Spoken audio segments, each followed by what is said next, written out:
This was really the only hotel that there was available in Nuremberg at that time, and and I stayed here for a while, and till we got houses. The only way I could get to my room was to go up the stairs and climb through a window, and then walk along a walkway which had been erected outside the building, attached to it. Like a scaffolding or and something. then step through another window in order to get back into the hall and find our rooms. So it Changed a bit. that was a period of utter devastation for Germany, as you know. Also es war eigentlich in der Zeit das einzige Hotel, was zur Verfügung stand. Er hat auch eine Weile hier gewohnt, bis sie in Häusern untergebracht wurden. Und er sagt, damals ist er in sein Zimmer eigentlich nur so gekommen, dass er die Treppe hochging, dann durch ein Fenster ausgestiegen ist, auf ein Gerüst, was vor dem Hotel entlang lief, und durch ein anderes Fenster wieder rein, damit er wieder auf den Flur kam. Also das war, und er sagt, das war natürlich, wie Sie wissen, eine Zeit der ungeheuren Zerstörung, wo also ganz Deutschland völlig in Schutt und Asche lag. Haben Sie Gelegenheit gehabt, Sie sind seit Sonntag hier, Gelegenheit gehabt, irgendetwas von Nürnberg zu sehen? Ja? Oder haben Sie was wiedererkannt sofort, oder ist es völlig fremd geworden, die Stadt? You've been here since Sunday. Did you have a chance to have a look at Nuremberg? Did you get to see anything of Nuremberg? And did you recognize things, or has You it mean become today? No, since Sunday. Yesterday or on Sunday evening? Well, today we went out to the documentation Center. Yeah, documentation center, the document center, which I had never visited before. Oh, no, you haven't. No, and I was This is our third trip here. tremendously impressed. Not This is our only third trip. not only with the exhibit itself, which is extremely well done, by the way, including, of course, the section on the Nuremberg trial, the pictures of the proceedings and the judges and all, was extremely well done. But I was tremendously impressed with the number of people walking through that document center, showing that the interest in this historical period of the great German nation has not escaped the attention of the people of our own generation, who are learning, of course, from the dreadful mistakes of their predecessors. Natürlich, wir haben diese Aufmerksamkeit immer gehabt, aber es ist schön, dass auch andere Generationen diese Aufmerksamkeit haben und dass sie versuchen, aus den Fehlern und den Verfehlungen ihrer Vorgänger zu lernen. Als Herr Harris 1946 hier war, oder 45, 46 war das das erste Mal, dass er in Deutschland war, und welche Vorstellungen hatte er von diesem Land, bevor er hierher gekommen ist? When you were here in 1945, 1946, had you been to Germany before? No. And what idea did you have of Germany when you came here? What did you expect? Well, of course, I came here among the first lawyers on Justice Jackson's staff. I came in August 1945, and at that time, Nuremberg, in Germany itself, was in utter ruins. This city was completely devastated. The Pegnitz River flowed quietly through the debris of the city. Women were out with, they had iron buckets on rails, and they were picking up one brick at a time, putting them in those carts and carrying them away. You never saw, I think, to my mind, a city of such ruins, and particularly impressive because Nuremberg, medieval Nuremberg, was such a gorgeous, quiet, beautiful town, and to have suffered the terrible devastation of this shelling at the end of the war was a tremendous tragedy for the city and for its people. And a great tribute to the German people themselves, that they were able to reclaim the beauty of Nuremberg to their own dedication and their own determination. Also er sagt, er war nicht vorher in Deutschland und er sagt, er war ja einer von den ersten Rechtsanwälten im Team von Justice Jackson. Er ist im August 1945 hergekommen. Being a lawyer in Los Angeles, how did you end up on Justice Jackson's team? How did that happen? Well, as soon as the war broke out, of course I went into the service. I was an ensign in the United States Navy. I had a naval service aboard the USS Nevada, training duty only in the first years of the war. And toward the end of the war, the Navy transferred me to the Office of Strategic Services. That was the OSS, which was an espionage organization established by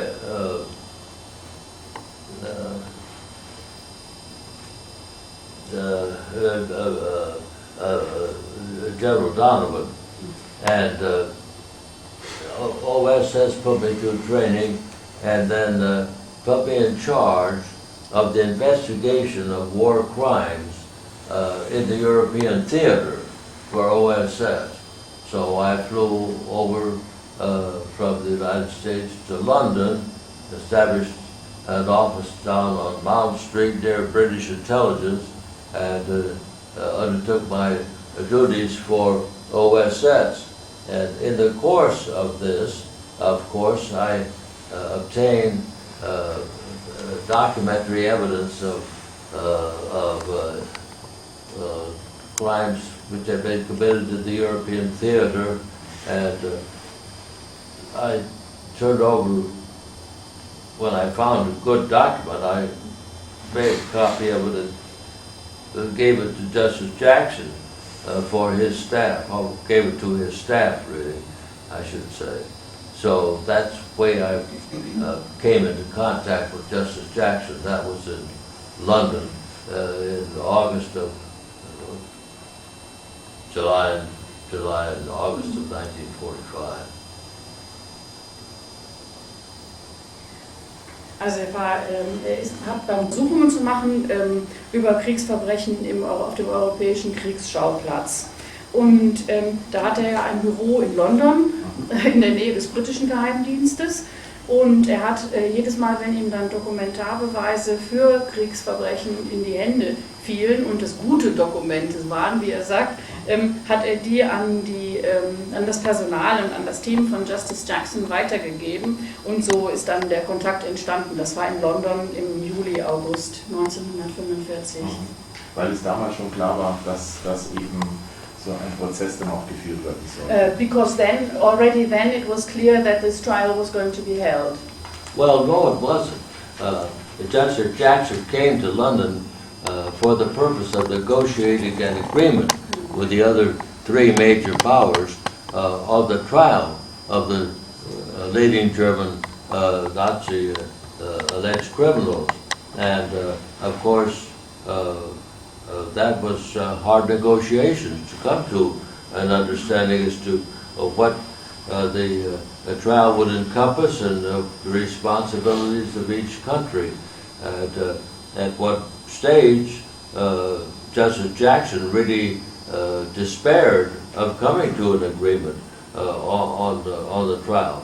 For example, the Soviet representative considered that the guilt of the German defendants had already been decided by heads of state it wasn't necessary for a tribunal to find out whether they were guilty or not. The function of the tribunal in the Soviet view was to assess penalty, find out what judge or what sentence should be imposed upon the accused. Well, of course, Justice Jackson could not agree to anything like that, and he made it very clear that if we were going to have a trial, it had to be a trial in the full sense of a judicial proceeding in which the guilt is established by the evidence, so that's prolonged the negotiations in London, leading to the establishment of the International Military Tribunal, which was finally agreed upon. Also das war keineswegs sicher, um diese... Zur Armee zu gehen oder was denn Bewegung? When you joined the army, was the war the reason why you joined the army? Navy. Yes, of course. Ja, natürlich. Of course. Navy. The Navy, sorry. Sorry. Well, yes, I was not married, you see. I knew I would be drafted. I had taken military training in college. I knew I would be drafted, so when the war broke out, I sought to find the best place I could for the duration of the war, and I had an invitation to become to be commissioned as an ensign in the United States Navy, so I accepted that opportunity, and that started my military career, which I finally got 20 years in the military. Also der Krieg war natürlich der Auslöser. Er sagt, ich war nicht verheiratet und ich wusste, ich würde eingezogen werden. Und ich hatte im College eine militärische Ausbildung gemacht und habe mir dann überlegt. Of course, you see, I set up my office close by British intelligence, so I had access to the documents which the British recovered in the course of the war, which was a tremendous volume. And at the same time, Colonel Robert Story, who was Justice Jackson's executive trial counsel, did the same thing in Paris from the United States Expeditionary Forces. They encountered documents which they collected, and so these documents then were that I collected. The Story he collected much more than I did.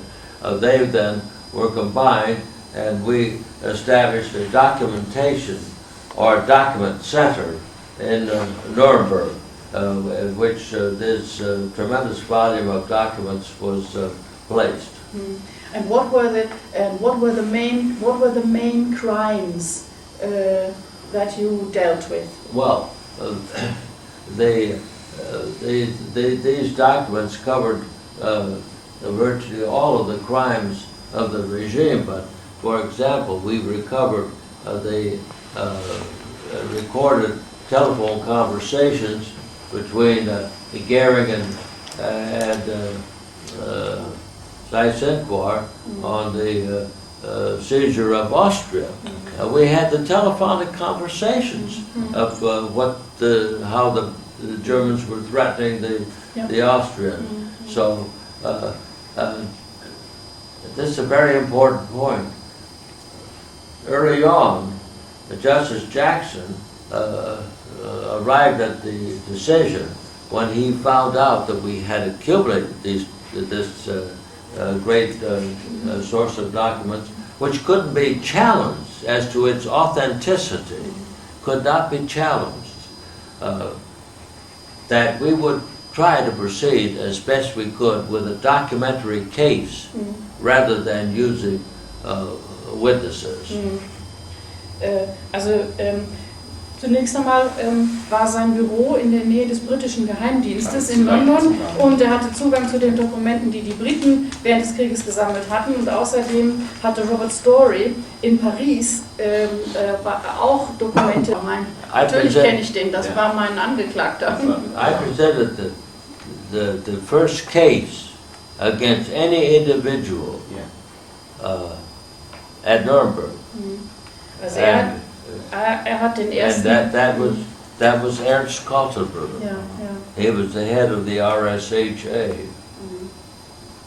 Also das war, er sagt, das war der erste Fall, der... Rising Rights Outlaw. Ja, ja. Das war der erste, er hat den ersten Fall vorgelegt, der gegen eine Einzelperson war, also nicht gegen eine Organisation. Und das war Ernst Kaltenbrunner, Chef des Reichssicherheitshauptamtes. Genau. Das lerne ich auch noch. Was kommt Ihnen in den Sinn, wenn er jetzt den Mann quasi wieder im Bild vor sich sieht? An was denkt man da? What thoughts come to your head when you see Kaltenbrunner's picture before you? What comes to mind first? What do you think of? Well, I think of the terrible crimes which were committed by the Reichssicherheitshauptamt, the Gestapo, and the SD. And by the way, we indicted these organizations. The Gestapo and the SD were indicted as criminal organizations, and my commission was to prove the guilt of these organizations as well as of their chief, Ernst Kaltenbrunner. It's interesting to know that I don't know whether the quality of the case against Kaltenbrunner was so overwhelming or not, but he was the only defendant who did not appeal to the Allied Control Council his conviction at Nuremberg. He was the only one who did not appeal. Ja.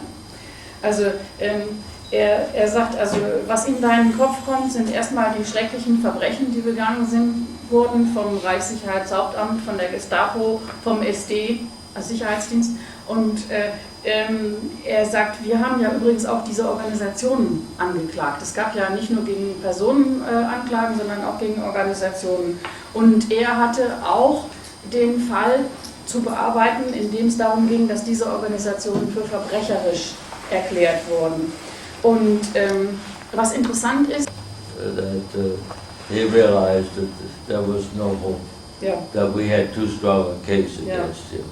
No hope rather than accepting that he was guilty and not saying, well, either way. Yeah, laid inside. Er sagt, also der hat zumindest keinen... That was we knew that Rudolf Hirsch was the commandant of Auschwitz concentration camp, and we also knew that this camp was a very bad one among the several concentration camps that the Nazis established.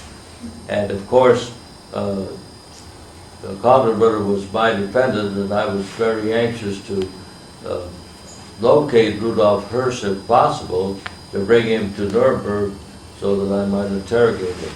And after we had rested our case, when we were through, I found out that the British had located Rudolf Hirsch in Flensburg. He had been hiding out as a farmer, and they found him, and so immediately I asked the British to send Hirsch to Nuremberg so that I might interrogate him. And the British, of course, did so. So it was a very dramatic occasion. I had my interpreter, of course, and brought Hirsch into the interrogation room and went through the interrogation as any lawyer would do to a witness. And so when I got to the crucial question, which was how many men, women, and children were murdered at Auschwitz, he answered 2.5 million. I could hardly believe such a thing. And later on, he contended that was too high a figure, that had been given to him by Adolf Eichmann. But that's the figure that Rudolf Hirsch told me that were murdered at Auschwitz concentration camp. That I obtained from Rudolf Hirsch came after we had completed our case. We had rested. So this was, without a doubt, the most significant single piece of evidence on the Holocaust in the course of the trial, and it was very important that this be brought into the record. But we had no right to do so unless we petitioned the tribunal for permission to do so. And there certainly was no guarantee by any means that Lord Lawrence would allow this case to be reopened to bring in this one particular piece of evidence. So how were we going to get the confession before the tribunal? A very fortunate thing happened, which was this. Kaltenbrunner had an attorney by the name of Kaufman, and Kaufman realized how significant this confession was, too, of course. And Kaufman found out when he talked to Kaltenbrunner that Kaltenbrunner, as head of the RSAJ, or the Reichssicherheitshauptamt, had never been to Auschwitz. Now his reasoning was, if this was the most devastating of all the Nazi murder camps, it must be true that Kaltenbrunner had nothing to do with this aspect of the Nazi conspiracy, and otherwise he certainly would have visited Auschwitz on more than one occasion, but he never visited. And this confirmed in his mind the contention that the murder camps were subject to Eichmann's control and not Kaltenbrunner's. Eichmann was with the Gestapo, of course. So in the end, Kaufman called Rudolf Hirsch as a witness for the defense. The greatest killer of the Nazi regime was actually called by his lawyer as a witness for the defense. And that's the way we got the evidence into the record. Unbelievable, unbelievable.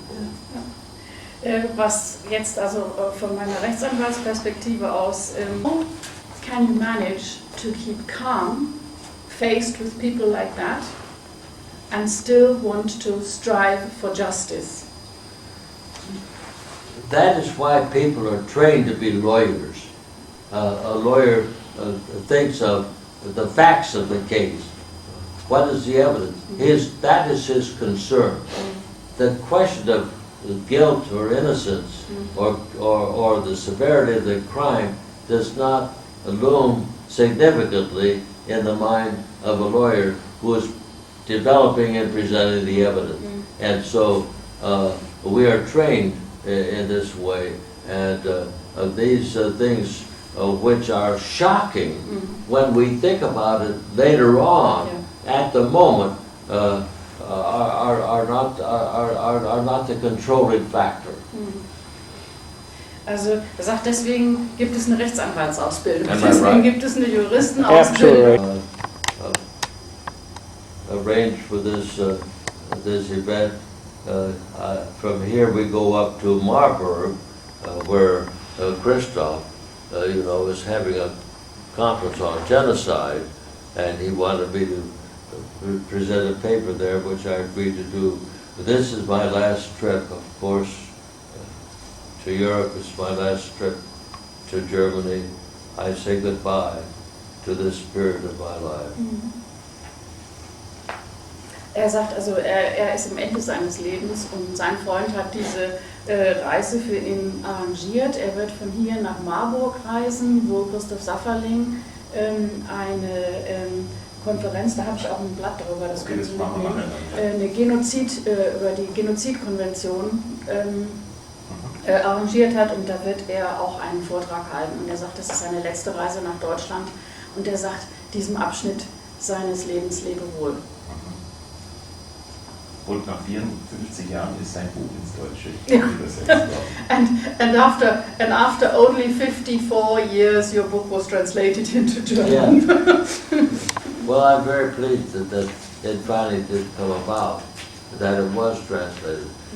I think that Tyranny on Trial would have been too soon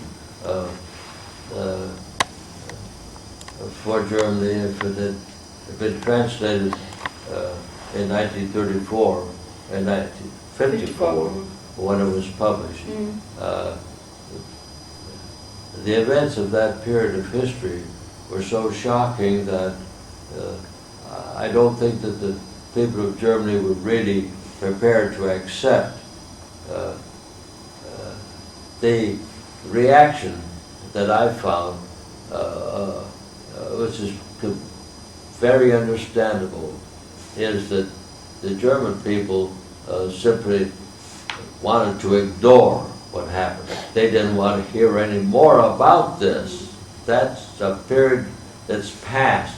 It's done with.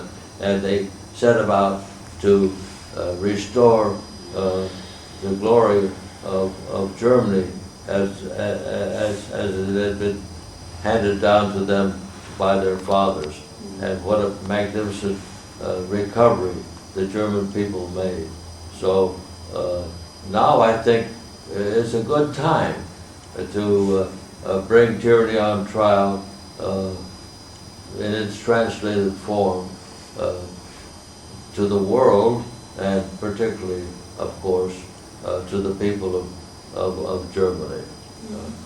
Also er freut sich sehr, dass das Buch übersetzt worden ist jetzt. Er sagt, 1954 wäre es vielleicht auch zu früh gewesen, es ins Deutsche zu übersetzen. Die Ereignisse waren so schockierend, dass die Menschen vielleicht diese Berichte gar nicht akzeptiert hätten. Die Reaktion, die ihm durchaus verständlich erschienen ist, dass die Deutschen es erstmal alles ignoriert haben. Sie wollten einfach nichts mehr davon hören. Und sie haben sich also völlig auf den Wiederaufbau in Angriff genommen und haben, also er sagt, dieses wunderbare Land wieder aufgebaut, was sie von ihren Vorvätern geerbt hatten. Und er sagt, und das war auch eine wunderbare Erholung sozusagen. Also das ist ihnen gelungen, dieses Land wieder zu erobern und wieder aufzubauen. Und er sagt, es ist eigentlich eine gute Zeit, dass dieses Buch übersetzt vorliegt. Dann möchte ich nur noch 1 oder 2 Fotos machen. Vielleicht kannst du ein bisschen miteinander reden, dass ich dann Bilder machen. Das wäre ganz schön. They would like to take some photographs, and we're supposed to talk to each other. Und ich sage nochmal. Event. And Tyranny on Trial represents my personal recollections of what happened at that time. And this has to stand in history. This has to stand in history. Who do you expect will your readers be? Who do you think your readers for this book will be in Germany? Oh, I think it'll be very widespread in Germany. Of young people, Young people? Yeah. Is it good? old people, who, you know, Gut für Geschichtsunterricht? have interest. Das Material? I don't know. What is significant is the preface to the book Ja, ich weiß. was the last written Ja. remembrance by Robert Jackson. Yes, that's right. And that was to him. Yeah. You know, when you think about it, you've got a direct linkage Okay. right here. Yeah. Letter. And also, it's a potted history of the Third Reich. It gives with its own documents. I mean, it has a lot of documentary passages, so you can, it's all there. Ja. And Und er hat auch einen Drang verspürt, glaube ich, da was zu schreiben. Er hat auch einen Drang and verspürt, da was zu schreiben. you felt you needed to write this in '54. Did you? Well, I had by that time returned to the United States, and I was a professor of law at Southern Methodist University. And it just occurred to me that there has to be a record of these events, and somebody has to do it, so I did it. Also er sagt, er war zu der Zeit Juraprofessor und er sagt, irgendjemand musste das schreiben. Er sagte, es musste was darüber geben und irgendjemand musste es machen, also hat er es gemacht. So, nochmal. That purpose was to Sorry. preserve the record of Ja, Nuremberg, ja. of the Nuremberg trial. Are you from the law review type? Where are you from? What's the, no, you guys from the yeah. He's from the, I'm from a newspaper, from Augsburger Allgemeine. That's the biggest one in Bavaria. Okay. Okay. And we'll pick that up tomorrow? Your article? Yeah, not tomorrow, but on Wednesday it will be published. Okay.